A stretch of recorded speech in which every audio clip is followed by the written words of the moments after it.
আল্লাহ তার কাছে প্রশ্ন করা হয়েছে, মা রাসূলুল্লাহর চরিত্র সম্পর্কে কিছু বলুন। হযরত আয়েশা বললেন, তোমরা কি কোরআন পড়ো নাই? তারা বললেন, কোরআন তো পড়েছি। হযরত আয়েশা বলেন, কোরআন যদি পড়ে থাকো তাহলে রাসূলুল্লাহর চরিত্র জানার জন্য আমার কাছে কেন প্রশ্ন তুলেছ? কোরআনে কারিমে তোমরা যা পড়েছো তার বাস্তব নমুনা যদি দেখতে চাও তাহলে আল্লাহ নবীর দিকে তাকায়া দেখো। রাসূলুল্লাহ ছিলেন কোরআনের মুজাসসাম নমুনা। তিনি জীবন্ত কোরআন ছিলেন, চলমান কোরআন ছিলেন।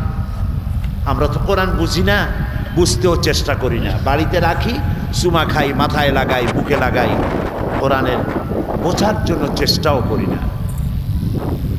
সাহাবাই কিরামের মধ্য থেকে কোন কোন সাহাবীর সূরা বাকারার মতো একটি সূরা শেষ করতে সময় লেগেছিল